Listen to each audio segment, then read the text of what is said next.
The 200 trainees undergoing training for national reconciliation process in South Sudan were today amazed by a story of reconciliation between two South African former rivals, popularly known as Jin and Latalapa. The two have arrived in Juba to share their story with South Sudanese people with an aim of persuading the nation to reconcile and forgive each other for their past differences. Jin is a white South African woman whose daughter was killed in an operation carried out by a black South African security officer, Latalapa. The two decided to reconcile, in which Jin forgave Latalapa for killing her daughter, and the two have been traveling around the world to share their story of reconciliation among persons, communities, or races.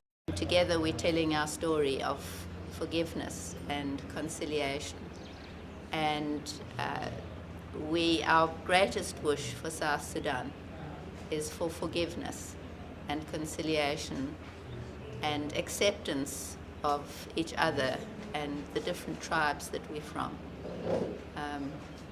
Latalapa and my own story is a division of more than just a tribe. He's atheist, I'm Christian. Latalapa is black and young, and I'm white and old. There are just so many educational differences. In a statement to South Sudan television, Latalapa, who was responsible for the crime and is currently a member of parliament in South Africa, said he came to Juba to encourage the people of South Sudan to reconcile. Latalapa further appealed to the South Sudanese to reconcile in themselves before reconciling with others. Forgiveness is something that is very personal. It cannot be legislated, neither can it be codified in the Constitution. It is strictly a personal experience, yet reconciliation is something that can be in the statute books. The journey of reconciliation and forgiveness is a process, it's not an event, it's a journey, it is not a destination. And of course, as a matter of fact, one example in one country is not one size fits all. We are all exploring, but of course, Jojo was better than War. And in the midst or in the wake of war, it is only proper that we should practice peace, and peace comes with forgiveness, and forgiveness comes with mutual understanding. That is, we must put ourselves in another person's shoes.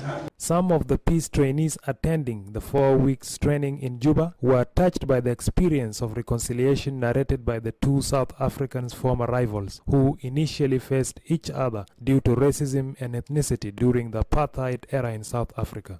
As a young person in the Republic of South Sudan, it is a time to say enough is enough. We need a peace and reconciliations. And to do this, we need actually to do our healings, to forgive ourselves what has divided us from past, and share our peaceful togetherness as a one community, as a one team, as one group.